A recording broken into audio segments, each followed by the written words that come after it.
जय हिंद दोस्तों, स्वागत है आप सभी का आपके अपने YouTube चैनल ट्यूशन घर ऑफिशियल में। आज हम लोग अपने टेंस की दूसरी क्लास को कवर करने वाले हैं। इससे पहले हम लोगों ने इंट्रोडक्शन ऑफ टेंस को देखा। उम्मीद करता हूं उसमें काफ़ी सारी बातें आपको समझ में आई होंगी। आज हम लोगों की टेंस की क्लास की ये दूसरी क्लास है। मैं यहाँ पे लिख देता हूँ, देखना आप लोग, ठीक है। ये हमारे टेंस की दूसरी क्लास है। अब इस चीज में आप अभी बेसिक बातों की तरफ से आगे बढ़ोगे। समझना, जहां पे मैं आपको फोकस कराऊंगा कि भाई यहां से आप जरूर इन चीजों को देखो, ठीक है। सबसे पहले बात करेंगे प्रेजेंट इंडेफिनिट टेंस की, ठीक है। अच्छे से नोट्स बनाइएगा क्योंकि नोट्स ही आपके काम आएगा। प्रेजेंट इंडेफिनिट, ठीक है। प्रेजेंट इंडेफिनिट टेंस में क्या कुछ रहेगा इसको आपको सीखते हुए चलना है, ठीक है। इसको आपको सीखते हुए चलना है। सबसे पहले बात आती है प्रेजेंट इंडेफिनिट की पहचान की कि हम इसको पहचान कैसे करेंगे, आइडेंटिफाई करने का तरीका। तो जब आप इसके आइडेंटिफाई करने के तरीके को देखोगे तो आपको एक चीज सीखने को मिलेगा। एक तो हेल्पिंग वर्ब के रूप में आप डू डज देखने को पाओगे, ठीक है। हेल्पिंग वर्ब के रूप में डू डज को देखने को पाओगे और मेन वर्ब के रूप में आप क्या पाओगे, वर्ब की फर्स्ट फॉर्म या फिर जरूरत के अकॉर्डिंग एस या ईएस। इससे आप क्या कर पाते हो, प्रेजेंट इंडेफिनिट टेंस की पहचान कर पाते हो। कई सारे लोग इसकी हिंदी की बात करते हैं तो हिंदी में आपको पता है ता है, ती है, इस टाइप से इसके जो हिंदी आप बोलेंगे कुछ अंत ऐसे ही होगा। ओके, यहां तक आपको क्लियर है। अब आप लोग दूसरे चरण पे इस पे चलिएगा। आपको यह भी बताया गया था कि सब्जेक्ट सिंगुलर कौन सा होता है, प्लूरल सब्जेक्ट कौन होता है। ये आपको बेसिक बात सिंटैक्स में क्लियर कर दिया, वापस रिपीट करने की जरूरत नहीं है। बात आती है इस टेंस की डेफिनेशन की, ठीक है। इस टेंस की डेफिनेशन क्या है, इस टेंस की डेफिनेशन क्या है। तो डेफिनेशन अगर इस टेंस की देखेंगे, ठीक है, तो आप पहले बताएं कि क्या इसकी डेफिनेशन आप देख पाएंगे, क्या परिभाषा आपको समझ में आता है। कुछ आपने पढ़ रखा हो पहले से, बताएं। कुछ आपने पहले से पढ़ रखा है, पढ़ रखा हो तो बताइए। कई लोग बताएंगे सर जिस वाक्य के अंत में ता है, ती है, इस टाइप से आए तो उसे हम प्रेजेंट इंडेफिनिट बोलते हैं। बिल्कुल सही है, कोई दिक्कत नहीं है। लेकिन यहां पे जो मैं आपको मेन बातें बताने वाला हूं उन मेन बातों को देखिएगा, ठीक है। क्लियर दिख रहा है जी। मेन बातें क्या है, प्रेजेंट इंडेफिनिट की जब बात होगी तो इसके डेफिनेशन में आप रखेंगे कि इस टेंस का प्रयोग ऐसे वाक्यों के लिए किया जाता है जिसमें यूनिवर्सल ट्रुथ, ठीक है, जिसमें यूनिवर्सल ट्रुथ, हैबिचुअल फैक्ट, ठीक है, हैबिचुअल फैक्ट,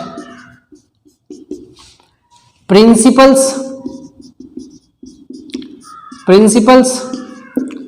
उसके बाद दो इंपॉर्टेंट पॉइंट जो आपने अपने बेसिक क्लासेस में या कह सकते हैं कभी भी आपने ये चीजें नहीं पढ़ी होंगी जब आप एकेडमिक में रहे होंगे, ठीक है। प्रिंसिपल्स के बाद आप देखोगे यहां पे आपको मेंटल एक्टिविटीज देखने को मिलेगा, मेंटल एक्टिविटीज, ठीक है, मेंटल एक्टिविटीज देखने को मिलेगा। साथ ही साथ आपको देखने को मिलेगा फिक्स प्लान, ठीक है, फिक्स प्लान। तो इन 5 चीजों का जिस भी टाइप में बात होगी, ठीक है, उसे हम लोग बोलेंगे प्रेजेंट इंडेफिनिट टेंस। कई लोग एक चीज और बताते हैं कि सर जिसमें समय निश्चित ना हो उसे हम इंडेफिनिट टेंस मतलब कि प्रेजेंट इंडेफिनिट बोलते हैं। वो भी बात सही है। ता है, ती है, ते है बोलते हैं, वो भी सही है। ये बात ये भी सही है। तो हम कौन सा बोलेंगे, आप हमेशा ध्यान रखिएगा। यहां जो बातें बताई जा रही हैं इस टाइप की बातें आप इस टेंस में देखने को पाएंगे, ठीक है। तो इस टेंस की परिभाषा में आप यही बोलेंगे जिसका समय निश्चित ना हो घटित होने का। दूसरा आप बोलेंगे जिस टेंस में universal truth, habitual fact, principles, fix plan, mental activities की बात होगी वो टेंस कहलाएगा प्रेजेंट इंडेफिनिट टेंस। अब बात आती है कि सर हमने जो सीख रखा है, बचपन से जो हमने सीख रखा है, हम जानते हैं यूनिवर्सल ट्रुथ किसको बोलते हैं, हम जानते हैं हैबिचुअल फैक्ट किसको बोलते हैं, हम जानते हैं प्रिंसिपल्स किसको बोलते हैं, ठीक है। आप ये सब जानते हो। मैं यहाँ पे एग्जांपल्स लिख देता हूँ और ये 3 बातें यहाँ कवर हो जाएंगी। लेकिन जब आप नरेशन पढ़ेंगे तो वहां कुछ चीजों की निचोड़ वापस निकालनी रहेगी। पहले इन तीनों के एग्जाम्पल्स पे चर्चा। जैसे हमने बोल दिया यूनिवर्सल ट्रुथ में द सन, ठीक है, द सन राइजेज, ठीक है, ऐसे लिखे स्मॉल में लिखे, ठीक है, राइजेज इन द ईस्ट, बोलते ना, इन द ईस्ट, सूरज पूर्व से निकलता है। ये एक क्या है, यूनिवर्सल ट्रुथ है, बेसिक बात है, आपको पता है, लेकिन मैं भी लिख रहा हूं। अभी आपके एग्जाम से रिलेटेड कोई बात बताई जा रही है? बिल्कुल भी नहीं चर्चा हुई है कि एग्जाम से रिलेटेड क्या यहाँ पे है। अभी मैं उस पर आपको फोकस कराऊंगा, जैसा कि हमने कल चर्चा की थी टाइम एक्सप्रेसिंग एडवर्ब को लेके, ठीक है। तो the sun rises in the east, आगे देखिएगा, the earth moves, the earth moves around the sun, around the sun, ठीक है। पृथ्वी क्या करती है? सूर्य के चारों ओर चक्कर लगाती है। आप कहेंगे यस सर, ये भी हमको क्लियर था, बचपन से ही क्लियर है, सही है। तो यूनिवर्सल ट्रुथ आपको क्लियर है। हैबिचुअल फैक्ट की अगर बात करें तो जैसे आप आदत में बहुत सी चीजें बोल सकते हैं, जैसे he goes for a morning walk, ठीक है, for a morning walk, for a morning walk daily, ठीक है। रोज वह क्या करता है? रोज वह मॉर्निंग वॉक पे जाता है सुबह में। ये भी आपको क्लियर है कि ये हैबिट संबंधित बात हो रही है, सही है। कोई प्रिंसिपल्स अगर हम यहाँ पे ऐड करें तो प्रिंसिपल्स हम ऐड कर सकते हैं, इसके नीचे जगह है। अगर हम कोई प्रिंसिपल्स की बात करें, जैसे मैं यहाँ पे लिखता हूँ, ठीक है, अगर हम प्रिंसिपल्स की बात करें तो हम प्रिंसिपल्स में क्या बोल सकते हैं? जैसे कोई सिद्धांत की बात हो, ठीक है, कि इस सिद्धांत पे ये काम करता है, जैसे वाटर बॉइल्स, ठीक है, एट 100 डिग्री सेल्सियस। तो आप क्या बोलेंगे कि पानी क्या है? 100 डिग्री सेल्सियस पे बॉइल्स होता है, गर्म होता है, उबलता है, ठीक है। अगला आप कुछ बोलेंगे प्रिंसिपल्स में, जैसे अगर हम 2 and 2 मिला दें, ठीक है, 2 and 2 मेक्स 4, ठीक है, मेक्स 4। ये भी आपको ध्यान रखना है, कई बार पेपर में 2 and 2 मेक 4 दिया है, ध्यान रखिएगा, कभी भी 2 and 2 मेक 4 की बात नहीं रहेगी, क्लियर है। तो कई लोग क्या करते हैं, 2 and 2 मेक्स 4 की जगह पे 2 and 2 मेक 4 करते हैं। तो ध्यान रखिएगा, हमेशा मेक्स 4 होगा। तो ये कुछ बेसिक बातें हैं। आप कहेंगे सर इसमें कौन सा अभी क्वेश्चन का हिस्सा है? कुछ भी इसमें से क्वेश्चन का हिस्सा नहीं है। मैं क्लियरिटी में आपको बता दूं कि इसमें कोई भी अभी क्वेश्चन का हिस्सा नहीं बना हुआ है। केवल आपको ये जानना था कि ये यूनिवर्सल ट्रुथ है, ये कोई हैबिचुअल फैक्ट है, और ये कोई सैद्धांतिक बात है, कोई प्रिंसिपल्स हैं, ठीक है, ओके। अब हमें इतनी बातें क्लियर हैं। अब ये बताइए सर कि क्वेश्चन किस टाइप से पेपर में आएगा। सबसे बड़ी जो चर्चा है उस तरफ अब हम लोग चलते हैं, क्योंकि वहीं आपका इंपॉर्टेंस है और वहीं ये सब चीजें हमको सीखनी है कि पेपर में किस टाइप के क्वेश्चन आएंगे, ठीक है। देखो इसको मैं मिटा देता हूं क्लियरिटी में, एक सेकेंड। अब देखो, जिस चीज की हम बात करने वाले थे कि हमारे पेपर में जो क्वेश्चन आते हैं उस तरफ ले चलिए हमें, ठीक है। तो देखो, मैंने इससे पहले की वीडियो में आपसे चर्चा किया था टाइम एक्सप्रेसिंग एडवर्ब के बारे में, है ना। टाइम एक्सप्रेसिंग एडवर्ब के बारे में चर्चा की थी। क्या होता है ये टाइम एक्सप्रेसिंग एडवर्ब? आपने पढ़ा है कि अगर कोई पर्टिकुलर वर्ड्स उस टेंस के लिए बताया जा रहा है तो वो उसी टेंस के लिए बना हुआ है। आगे बहुत सारी चीजें सीखेंगे। सबसे पहले टाइम एक्सप्रेसिंग एडवर्ब की बात करेंगे प्रेजेंट इंडेफिनिट के। तो देखिएगा, जैसे पहले हम कुछ पॉजिटिव वर्ड्स को लिख रहे हैं यहाँ पे, ठीक है। ऑलवेज आप भी लिख सकते हैं साथ में, ठीक है। ऑलवेज हो गया, ऑफन हो गया, ठीक है। समटाइम्स हो गया, समटाइम्स, ठीक है। उसके बाद आप बोल सकते हैं यूजुअली हो गया, ठीक है। जनरली हो गया, ओकेजनली बोल सकते हैं, ठीक है। ये कुछ पॉजिटिव वर्ड्स हैं जिनका अभी एक प्लेस रहेगा कि ये कहाँ यूज होंगे। इनको जब भी लिखना होगा तो हमेशा कहाँ पे लिखेंगे? सब्जेक्ट और मेन वर्ब, ठीक है। सब्जेक्ट और मेन वर्ब के हमेशा बीच में, ठीक है। सब्जेक्ट और मेन वर्ब के हमेशा बीच में लिखे जाएंगे कौन? टाइम एक्सप्रेसिंग एडवर्ब, ठीक है। सब्जेक्ट और मेन वर्ब के बीच में। ये यहीं पे नहीं रुकते हैं, इनके साथ अभी और भी वर्ड्स हैं जो अब नेगेटिव वर्ड्स हैं, उनको आपको ध्यान में रखना है। दिख रहा है ना? Yes sir. अब वो नेगेटिव वर्ड्स कौन कौन से हैं देखना। जो नेगेटिव वर्ड्स हैं जैसे हार्डली हो गया और रेयरली हो गया, सेल्डम हो गया, ठीक है। फिर आप कह सकते हैं हार्डली, रेयरली, सेल्डम, स्कैर्सली। फिर आप बोलेंगे स्कैर्सली के बाद एक आप लिख सकते हैं बेयरली। जब मैं ऑफलाइन बैचेज में पढ़ाता हूं तो कई लोग कहते हैं सर नेवर नहीं रहेगा। अरे भाई नेवर तो पहले से नेगेटिव वर्ड है, तो उसको तो आप कहीं भी लगाओ। ये 5 ऐसे वर्ड हैं जो अपने आप में नकारात्मक अर्थ रखते हैं। इसका एक्चुअल मीनिंग जानते क्या होता है? इसकी एक्चुअल मीनिंग होती है मुश्किल से, ठीक है, मुश्किल से। लेकिन हम लोग क्या करते हैं, मुश्किल से या कठिनाई से, और हम लोग क्या करते हैं इस मीनिंग को याद कराने के लिए पूरी मीनिंग ही जोड़ देते हैं, मुश्किल से नहीं, ताकि आपको ये पता चल जाए कि इसमें नॉट लिखा हुआ है, ठीक है। तो ये सब क्या है? नॉट लिखे हुए वर्ड्स हैं, इसमें नॉट पहले से एडजस्ट करता है, ठीक है। इसको भी अगर हमें लिखना होगा तो कहाँ लिखेंगे? ये भी क्या होगा? सब्जेक्ट और मेन वर्ब के बीच में हमेशा लिखा जाएगा। अभी कितना सीखा हमने? अभी हमने टाइम एक्सप्रेसिंग एडवर्ब में ये सीखा कि ये जो always, often, sometimes, usually, generally, occasionally, ये जो पॉजिटिव वर्ड्स हैं ये हमेशा कहाँ लगते हैं? सब्जेक्ट और मेन वर्ब के बीच में लगते हैं। उसके बाद हमने सीखा कि कुछ नेगेटिव वर्ड्स हैं जैसे हार्डली, रेयरली, सेल्डम, स्कैर्सली, बेयरली, ये सब भी नेगेटिव वर्ड्स हैं। इन नेगेटिव वर्ड्स के साथ हमें क्या करना है? सब्जेक्ट और मेन वर्ब के बीच में लिखना है। अब ये अगर नेगेटिव वर्ड्स हैं तो आपको एकदम क्लियर है कि जो भी नेगेटिव वर्ड्स होते हैं उनके साथ कभी भी नो, नॉट, नेवर नहीं लगता है, ठीक है। कुछ ऐसे भी वर्ड हैं जो सेंटेंस के आखिरी में लगेंगे, वो कौन कौन से हैं? जैसे डेली हो गया, ठीक है, एवरी डे हो गया। अब एवरी के साथ आपको पता है चाहे हम डे जोड़ लें, चाहे हम मंथ जोड़ लें, चाहे हम ईयर जोड़ लें, कुछ भी जोड़ सकते हैं एवरी के साथ, ठीक है। ऐसे ही आप देखते हैं कई लोग महीने में एक बार खाना खाते हैं, तो वंस इन अ मंथ, ठीक है, क्या बोलते हैं? Once in a month. या बोल सकते हैं वंस इन अ ईयर, ठीक है, वंस इन अ ईयर, साल में एक बार। तो जितने भी, ठीक है, जितने भी इस टाइप के वर्ड रहेंगे आपको क्लियर रखना है कि ये सब क्या हैं? ये सब हैं प्रेजेंट इंडेफिनिट टेंस के लिए यूज होने वाले वर्ड्स। इनका यूज क्या करेंगे? इनको आप हमेशा लास्ट में लिखेंगे, सेंटेंस के एकदम आखिरी में इन सब वर्ड का यूज हो जाएगा, कोई दिक्कत नहीं रहेगी। बताओ इतनी बातें क्लियर हो रही हैं? क्या सीखना था इसमें? हमें यह सीखना था सर कि जो प्रेजेंट इंडेफिनिट टेंस है उसके जो टाइम एक्सप्रेसिंग एडवर्ब है ये कुछ पॉजिटिव वर्ड हैं जिनका यूज हम सब्जेक्ट और मेन वर्ब के बीच में करेंगे, ये कुछ नेगेटिव वर्ड हैं जिनका यूज हम सब्जेक्ट और मेन वर्ब के बीच में करेंगे बिना नॉट लगाए।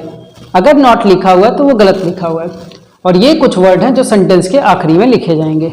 बात क्लियर है? यही आपका क्वेश्चन है, ठीक है। यहीं से आप अपने एग्जाम के सफर में अब आगे बढ़ रहे हैं। टेंस में एरर फाइंड आउट करने के लिए अब यहीं से आप आगे बढ़ेंगे। बातें क्लियर? इसको मिटाता हूं, फिर आगे चर्चा करते हैं। ये पहली बार में इसमें कुछ ना कुछ दाग रह जाता है, दाग मिटाने के लिए रुकिए। चलिए, तो अब हम लोग कुछ क्वेश्चंस यहाँ पे देखते हैं कि किस टाइप के क्वेश्चन हमारे पेपर में पूछे जाते हैं, ठीक है। देखना, पहला जो क्वेश्चन है जैसे लिखा हुआ है, ही कम्स ऑलवेज, आप भी साथ में लिखिएगा स्कूल, ठीक है। बहुत बेसिक क्वेश्चन कराऊंगा जिससे आपको क्लियर हो जाएगा कि हमारी गलती क्या बन रही है, ठीक है। पार्ट अलग करते हुए चलेंगे, रेड वाला ले लेते हैं, पार्ट अलग करेंगे, ठीक है। ये जो NE लिखा जाएगा इसका मतलब समझिएगा कि नो एरर होता है, ठीक है। दूसरा लिखा हुआ है they play hardly, they play hardly a cricket match, ठीक है, अ क्रिकेट मैच। एक क्वेश्चन ये भी है।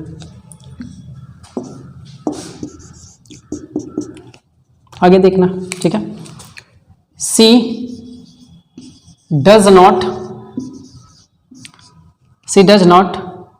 सेल्डम आस्क क्वेश्चंस, ठीक है, क्वेश्चंस, ये एक क्वेश्चन है, ये यहां से पार्ट है, ठीक है।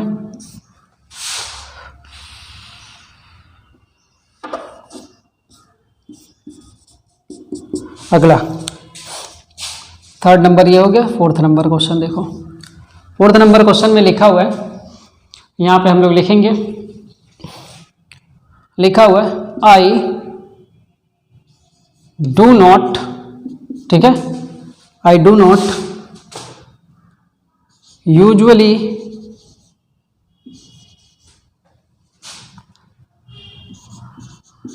रन इन द मॉर्निंग, ठीक है,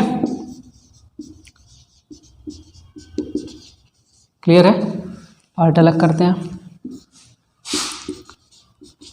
अगला क्वेश्चन फिफ्थ नंबर में, ये जो जैसे जैसे टाइम एक्सप्रेसिंग एडवर्ब हम लोग टेंस आगे बढ़ाते जाएंगे ना, वैसे वैसे हमारे पास क्या होगा, वैसे वैसे हमारे पास ऑप्शन हो जाएंगे अलग अलग टेंस में चीज़ों को रिलेट करने का, ठीक है।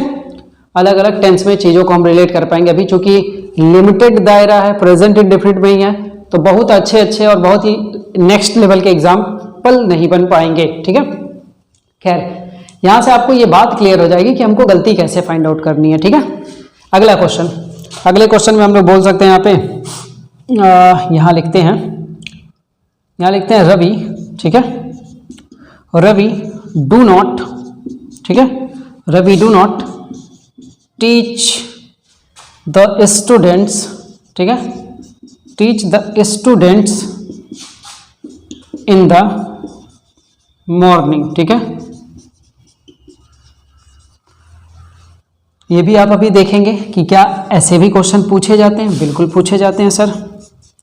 एक आखिरी एग्जाम्पल बनाता हूँ 6 नंबर पे, उम्मीद करता हूँ यहाँ तक दिख रहा होगा आपको 6 नंबर तक, जी 6 नंबर तक दिख रहा है।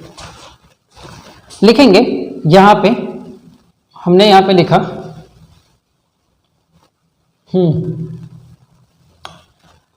अगला एग्जाम्पल बना दीजिए, लिखा हुआ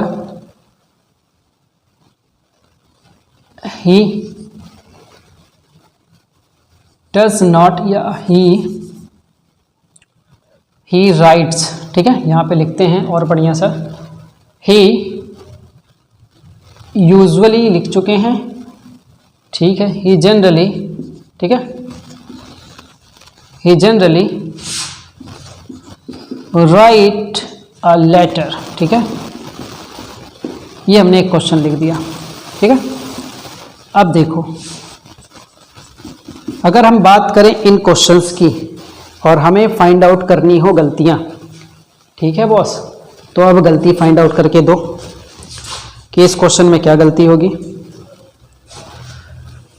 तो अभी आपने जो टाइम एक्सप्रेसिंग एडवर्ब पढ़ा है, उसी टाइम एक्सप्रेसिंग एडवर्ब के अकॉर्डिंग आपको यहाँ पे अगर फाइंड आउट करना है, ठीक है। तो सबसे पहले पहला क्वेश्चन लिखा हुआ ही कम्स ऑलवेज स्कूल, वह प्रत्येक दिन या हम सदैव स्कूल आता है। आपको यहाँ बताना कि गलती क्या हो सकती है। आप कहेंगे सर यहाँ पे गलती ये है कि ये जो आपने बताया है ऑलवेज, लिखने का तरीका आपने बताया है कि प्रेजेंट इंडेफिनिट में हमेशा सब्जेक्ट और मेन वर्ब के बीच में ही इन वर्ड का यूज होगा, ठीक है।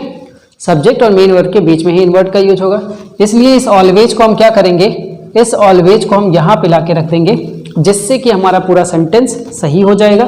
क्यों सही हो जाएगा? क्योंकि ये हिस्सा क्या है, ये हिस्सा है सब्जेक्ट और ये है मेन वर्ब, ठीक है।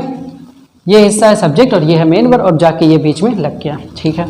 दूसरा example, they play hardly a cricket match, वे मुश्किल से नहीं या मुश्किल से क्रिकेट मैच खेलते हैं, ठीक है। अब आप कहेंगे सर इसमें भी गलती है, गलती क्या है?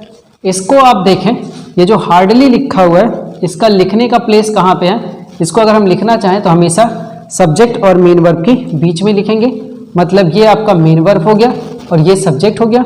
इसको कहाँ लिखेंगे? इस जगह पे लिखेंगे। क्लियर हो पा रहा है? ठीक है। अगला लिखा she does not seldom ask questions, कह रहा है कि वह मुश्किल से नहीं क्वेश्चन पूछती है, तो आप क्या कहेंगे, आप कहेंगे सर अभी आपने बताया है कि सेल्डम लिखा हो, हार्डली लिखा हो, स्कैर्सली लिखा हो, बेयरली लिखा हो या फिर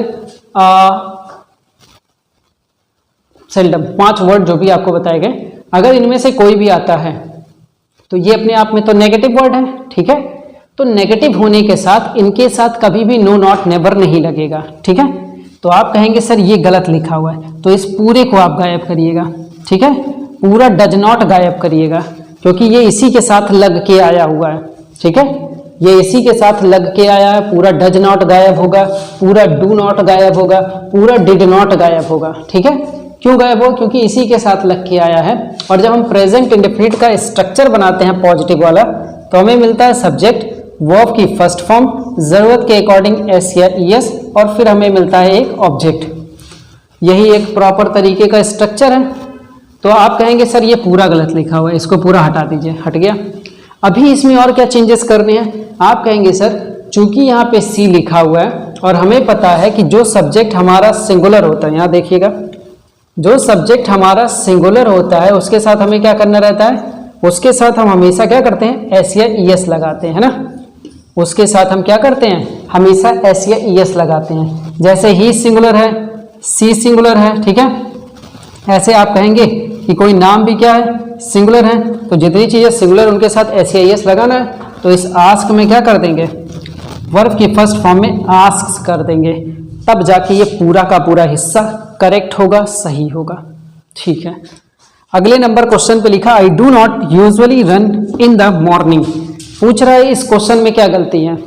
तो इस क्वेश्चन में आप कहेंगे सर इस क्वेश्चन में कोई भी गलती नहीं है। अब आपके मन में आएगा कि सर अभी आपने बताया है कि सब्जेक्ट और मेन वर्ब के बीच में लगेगा, अभी आपने पढ़ाया है कि सब्जेक्ट और मेन वर्ब के बीच में लगेगा, तो क्यों ये बात गलत हो रही है। सही तो किया हूँ, एक यहाँ पे सही कर दिया हूँ लगा के, एक यहाँ कर दिया हूँ सही लगा के, सब्जेक्ट और मेन वर्ब में यहाँ भी बीच में लगा हुआ है। तो ऐसा इसमें क्यों हो रहा है कि सही हो रहा है, क्यों नहीं इसको हम उठा के यहाँ कर दें तो सब्जेक्ट और मेन वर्ब हो जाएगा। नहीं, ये चीज आपको ध्यान रखना है। जब सेंटेंस में डू नॉट आ जाए और तब आपसे पूछें, मतलब ये हेल्पिंग वर्ब और नॉट लिखा हुआ है, जब ये सेंटेंस में आ जाए और पूछे यूजुअली कहाँ लगेगा, तब ये ना करिएगा कि इसको उठा के यहाँ करिए। ये जहां लिखा हुआ है वहीं पे सही है, जहां लिखा है वहीं पे सही है, कोई गलती नहीं है। जब डू नॉट डज नॉट नहीं लिखा हुआ है तब लिखना था सब्जेक्ट और मेन वर्ब के बीच में। जब डू नॉट डज नॉट लिखा हुआ है तो do not does not plus main verb के बीच में लगेगा। सारे वर्ड जो अभी तक सब्जेक्ट और मेन वर्ब के बीच में लगते थे। क्लियर है, ठीक है। अगला क्वेश्चन आपके पास है, Ravi do not teach the students in the morning. कह रहा है रवि सुबह सवेरे बच्चों को नहीं पढ़ाता, विद्यार्थियों को नहीं पढ़ाता है। अब आप कहेंगे कि सर ये तो पूरा सही लिखा है ना, तो इसमें कोई टाइम एक्सप्रेसिंग एडवर्ब है, एक यही है इन द मॉर्निंग मतलब सुबह में पढ़ाता है, तो एक रूटीन में भी आ गया, ठीक है। फिर भी इस क्वेश्चन में क्या गलती है, तो आप कहेंगे सर यहाँ पे जो ये डू नॉट लिखा है ना, इस डू नॉट में गलती है। यहाँ पे क्या होगा, यहाँ पे सर डज नॉट होगा। क्यों होगा डज नॉट, आपने पढ़ा है जितने भी सिंगुलर सब्जेक्ट होते हैं उनके साथ क्या लगता है, डज लगता है। और अगर ये केवल मेन वर्ब में लिखे जाएं तो उस वर्ब में क्या रहेंगे, फर्स्ट फॉर्म में एस या ईएस लगेगा जब हम सिंगुलर सब्जेक्ट लेंगे। इसी वजह से हमने क्या किया था, इसमें एस या ईएस लगा रहा था, क्योंकि यहाँ पे सी की बात हुई थी तो एस या ईएस लगाया था। इसमें क्या करना है, रवि डू नॉट लिखा है तो डू नॉट नहीं लगेगा, क्योंकि जितने भी सिंगुलर सब्जेक्ट होते हैं उनके साथ डज लगता है। तो सही कैसे होगा, डज नॉट लिख के। अगला क्वेश्चन लिखा है, ही जनरली राइट अ लेटर। अब आप कहेंगे सर यहाँ पे भी गलती है। क्या गलती है, सबसे पहले हमें देखना रहेगा कि यहाँ सब्जेक्ट लिखा है, यहाँ मेन वर्ब लिखा है, ठीक है। मेन वर्ब सब्जेक्ट इसके बीच में तो ये लिखा हुआ है, सही जगह लिखा हुआ है, ठीक है। लेकिन फिर भी गलती क्या है, फिर भी गलती ये है कि ये तो अपनी जगह सही लिखा हुआ है, लेकिन इस सब्जेक्ट के साथ क्या ये वर्ब की फॉर्म सही लिखी हुई है, गलत लिखा हुआ है। सही कैसे होगा कि कोई नाम लिखा हो, ही सी इट कुछ भी लिखा हो, वो होता है सिंगुलर और मेन वर्ब में क्या लगता है, हमेशा एस या ईएस लगता है। तो राइट का क्या करना पड़ेगा, राइट्स करना पड़ेगा, ठीक है। राइट का क्या करना पड़ेगा, राइट्स करना पड़ेगा। क्यों कर रहे हैं, क्योंकि सब्जेक्ट हमारा सिंगुलर है। इसको नोट करिए, फिर आगे चर्चा करते हैं। चलिए, यहां तक आपको क्लियर हुआ कि जितनी बातें आपको बताई गई कि कैसे उसके टाइम एक्सप्रेसिंग का आप यूज करेंगे। अब बात आती है फिक्स प्लान की, ठीक है। मेंटल एक्टिविटीज इसके बाद पढ़ेंगे, सबसे पहले चर्चा करेंगे फिक्स प्लान पे, ठीक है। फिक्स प्लान क्या है, ठीक है। फिक्स प्लान छोटी सी एक चीज है जो आपको जानना जरूरी है, उसको देखते हैं। लिख सकते हैं आप अपने पेपर में, फिक्स प्लान हम उसको बोलते हैं जो एकदम कोई ऐसी फ्यूचर की बात हो जिसमें चीजें फिक्स हो, जिसमें चीजें निश्चित हो। मतलब कि वाक्य में क्या हो, कोई फ्यूचर का वर्ड यूज हो। जैसे मैंने लिख दिया नेक्स्ट डे, ठीक है। हमने लिख दिया नेक्स्ट ईयर, हमने लिख दिया नेक्स्ट मंथ, ठीक है।